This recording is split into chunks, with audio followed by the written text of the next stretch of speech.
Nitong December 22, 2023, isang lihim ang isiniwalat ng 17 taong gulang na si Nene sa kanyang tiyahin. Sabi mo sa akin. Ano? Kasi po matagal na po akong ginagalaw, auntie. Ano? Tinanong ko na rin po itong si Nene. Umiyak lang siya nung una, tapos inulit ko po tinanong, bakit totoo ba na ginagawan ka ng masama ng nagtango lang po siya? Nagsasabi po akong totoo. Walang taon niya na po. Simula 8 years old po ako. Alam ba to ng nanay mo? Ayon kay Nene, matagal na raw siyang inaabuso ng isang lalaki. Ang suspect, walang iba, kundi ang kinakasama ng kanyang ina na si Rico. Kwento pa ng dalagita sa kanyang tita Mirna, 9 na taong gulang siya nang unang gahasain ng amain. Pag nagkakataon pong wala yung ina niya at nagtitinda po ng kakanin, doon po siya ginagahasa ng amain niya.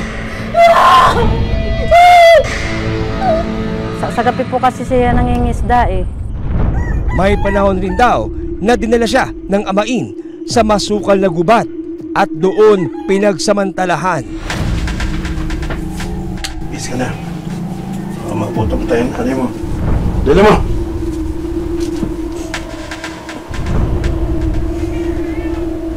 Ayusin mo sarili mo.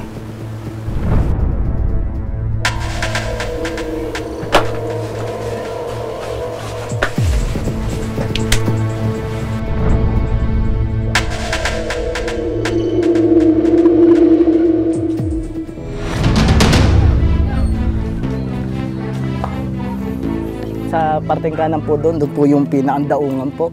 Ito naman po yung part ng Palaisdam po. Papunta po doon sa Kakahuyan po. Napakalawak po ng lugar at kukunti po ang tao dito. Na kung meron mang gagawin po ay hindi nyo po mapapansin na may tao po pala doon sa parteng Kakahuyan. Ayon sa investigasyon ng mga pulis, may mga pagkakataong isinasama ni Rico sa laot si Nene. One, yung mga timbalagyan mo na rito. Sumakay ka na rito sa bangka. Sumakay ka na. Sige na, makinig ka na sa tatay Rico mo.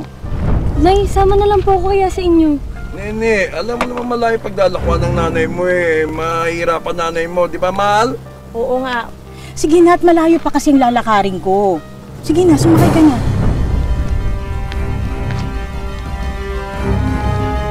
O sige na, mauna na ako ha. Mag-iingat kayo.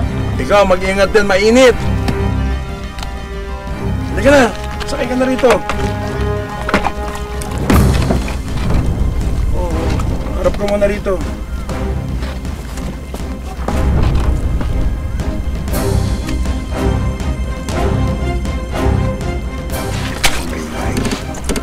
Sandali lang to. Halika. Halika. Mula gubat hanggang sa laot, walang pinalampas daw ang amain.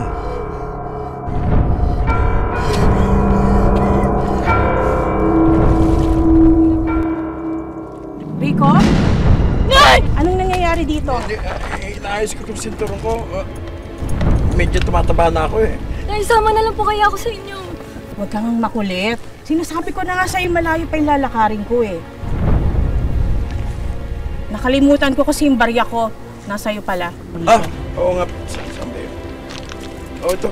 Mga pa na yun. Mag-ingat ka, mahal, ha? Nay, sama na lang po ako sa inyo. Nene! Sakay na! Baba! Higa na! Dali mo! Sige na, Nek. Sumakay ka na. Higa na! Dah!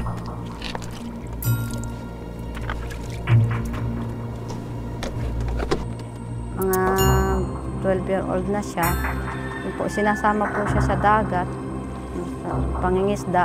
Hanggang sa bangka po siya ginagahasa nung kanyang amain.